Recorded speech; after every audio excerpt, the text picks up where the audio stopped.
Oi amores, tudo bem? No vídeo de hoje eu trouxe um tema que vocês me pediram depois que eu comentei nos stories que eu tava refazendo meu currículo, que eu tava reformulando ele, que eu tava adicionando coisas que eu não tinha colocado antes, enfim. E vocês me perguntaram muito como enriquecer o currículo durante o curso de medicina. Vou dar algumas dicas pra vocês aqui referentes ao curso de medicina, que é algo que eu vivenciei, algumas coisas que eu fiz e outras que eu deveria ter feito, tá? Porque a gente percebe depois que eu poderia ter feito mais.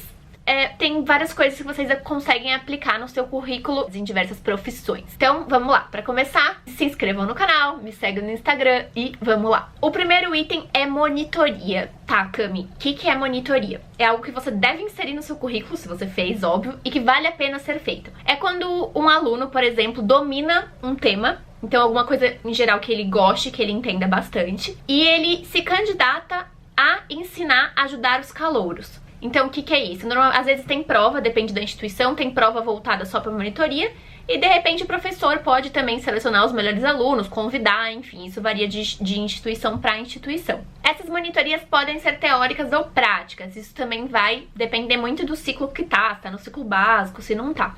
Enfim, o que muita gente fez no começo da minha faculdade foi a monitoria, por exemplo, de anatomia.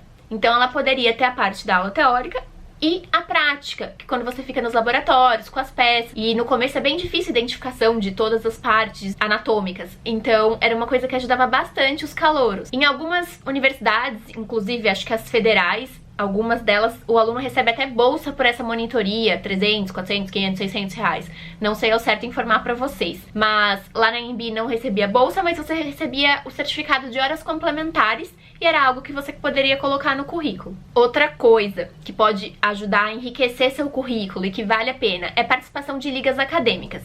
Eu contei pra vocês num outro vídeo que eu fundei a Liga de Anestesiologia da AMB. Isso conta tanto a parte da diretoria, de fundar a liga, ou só ser membro, também vale super. Então as ligas, pra explicar pra vocês mais ou menos o que é, vai. A gente monta grupos e tem liga da dor, liga de anestésio, liga de dermato, e você tem mais conteúdo sobre esse assunto, tanto teórico quanto possibilidade de estágios práticos e palestras e acesso a congressos, enfim, engloba bastante coisa a participação em uma liga. Como não existia a Liga de Anestesiologia na AMB e era um assunto pelo qual me interessava e eu tinha contato até por ir assistir cirurgias extracurricular e conhecer anestésios, enfim, eu juntei com um grupo de pessoas que tinham esse mesmo interesse e a gente achou a necessidade de fundar essa liga. Daí tem toda uma papelada, toda uma parte burocrática que não vem ao caso, mas você só participar, ser membro de uma liga, já vale a pena. Isso normalmente acontece por meio de provas. Vou falar como é que era na minha faculdade. Você ia lá, assistia um curso introdutório da liga, com conteúdos, enfim, e após isso, ou no outro dia, enfim, era aplicada uma prova, pra ver as melhores notas entrariam pra liga, porque não dá pra ter... tem um número X de membros, né? Outra coisa que enriquece bastante o currículo, principalmente se você focar em já participar desses eventos científicos da especialidade que você quer, então conta bastante, ou de conhecimentos gerais da medicina, são os simpósios, os congressos e os seminários. Congressos são aqueles eventos que, em geral, duram 2 dias, 3 dias, sobre determinado assunto, sobre determinada especialidade, tá? Que você faz a inscrição, alguns são pagos, outros não, e vai lá todos os dias assistir aulas, tem palestras, tem, dependendo do que eles demonstram alguns aparelhos, algumas novidades, enfim. O simpósio, ele é parecido com um congresso, também é uma reunião, só que é mais em caráter de debate, então não são pesquisas concluídas. Acaba sendo impressões de um tema que as pessoas ficam, por exemplo, são colocados diversos palestrantes e eles debatem entre si, tá? Mais ou menos para explicar para vocês. Nesses eventos científicos, o aluno consegue também apresentar seu trabalho, ou sei lá, ser um palestrante é uma coisa um pouco mais difícil, tá? Mas você consegue apresentar o trabalho, a pesquisa que você fez.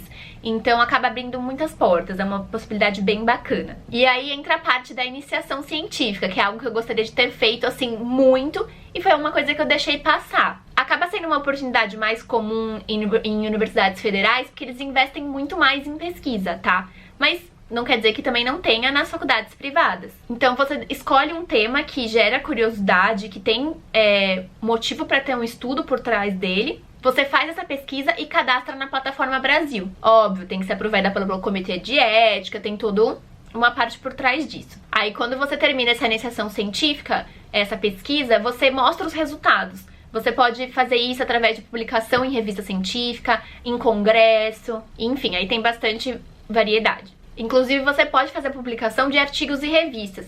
É uma coisa um pouquinho mais demorada, porque tem muitos processos. É ideal que você não deixe pro final da faculdade, porque tem todo um tempo, tá? Não é tão simples assim. Mas é outra coisa muito bacana pra colocar no currículo. Conta muito, conta em residência. Então é uma coisa bem legal e bem interessante. Outra coisa que você pode fazer é um trabalho voluntário, da forma que você preferir. Eu escolhi fazer em um lar de idosos, em Santos. Mas você pode fazer na área até que você se sente mais confortável, com crianças, com idosos, com pessoas carentes e creches, enfim, você consegue fazer o trabalho voluntário da forma que você achar melhor. É uma coisa que eu acho que agrega no currículo e que é muito gratificante pra gente também. Então, isso é algo que eu fiz e que eu acho que vale muito a pena vocês fazerem, se vocês puderem. Aí você procura se tem algum lugar na sua cidade, algum lugar perto da sua faculdade, eu não sei, que precisa de algum trabalho voluntário, ou algum lugar que você já se identifica. Aí faz como você achar melhor, como seu coração mandar. Cursos de idiomas é outra coisa que conta, inclusive contava na minha faculdade como horas complementares, e inclusive na época eu fazia online, como eu falava pra vocês, então isso entrou também nas horas complementares que você tem que cumprir. Porque fora o curso, fora a grade da sua faculdade, enfim, muitas faculdades pedem que você tenha atividades complementares. Tantas horas em atividades complementares. Então, inclusive, meu curso de inglês entrou nessa parte. Então, curso de idioma vale a pena. Agrega no currículo, agrega na vida. É uma coisa que vocês podem também utilizar. Aliás, curso de idiomas é muito importante mesmo. Eu tava refletindo aqui, gente, para crescimento profissional e para crescimento pessoal. Eu queria me interessar mais do que eu me interesso por cursos de idiomas, porque eu queria saber vários, mas realmente eu tenho um pouco de dificuldade. Aliás, algumas faculdades oferecem curso de idioma, tá? Ou gratuito, ou em parceria, enfim, aí tem que pesquisar direitinho. Na minha grade, por exemplo, a gente não tinha inglês, mas o pessoal que entrou depois de mim já tinha inglês na grade, que é bem importante. Então, assim, isso vai depender bastante da sua instituição. Outra coisa que conta bastante são estágios. A gente tinha um período reservado do internato, tanto no 5º quanto no 6º ano, para a realização de estágios fora da grade da nossa faculdade. Então a gente podia optar, chamava de optativa, inclusive. A gente podia optar por o lugar que a gente queria fazer e a especialidade que a gente queria fazer. É outra coisa que agrega no currículo. Você pode fazer cursos em outras instituições. Isso não somente na parte da optativa, mas, por exemplo, nas férias ou em algum tempo que você tiver, que você consiga conciliar com a faculdade, você pode fazer esses cursos, eles agregam muito. Ou, por exemplo, fazer um curso fora do Brasil, que foi uma das coisas que eu fiz, que eu até contei pra vocês. Eu fiquei 2 meses estudando em Portugal, na área de dermatologia.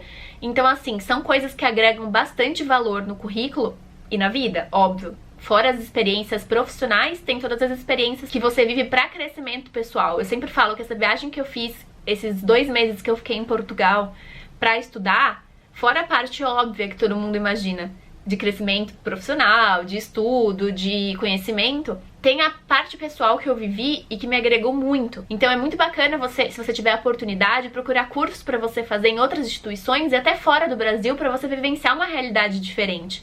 Quis muito fazer uma época, no começo da faculdade, um curso de anatomia em Miami, que acabou não dando certo. E eu acabei não indo, mas são coisas muito bacanas. Tem como você fazer isso por fora, arcando com os custos. E tem programas também em algumas universidades que te propõem esse intercâmbio. Tem universidades, inclusive, que tem parceria com a Universidade de Coimbra, onde eu fiz o meu estágio em dermato. Eu tive que arcar com os custos porque minha faculdade não tinha parceria, mas outras têm. Então, assim, você pode pesquisar direitinho. Fora esse que eu fiz, fora o programa Free Mover, tem intercâmbio da IFMSA. Então, assim, tem diversas oportunidades que você pode pesquisar, tá? Pra deixar aqui pra vocês, que muita gente me pergunta, eu fiz esse estágio em Coimbra através do programa Free Mover. E aí, se você colocar no Google aí direitinho, Universidade de Coimbra, programa Free Mover, aparece todas as informações certinhas pra vocês.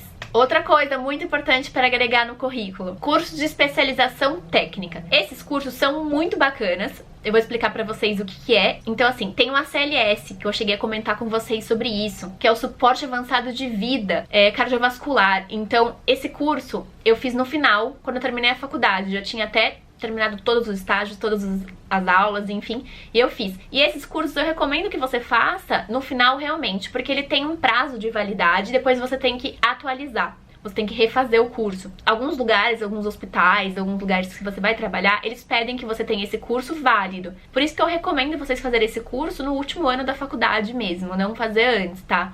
A não ser que você tenha interesse, enfim.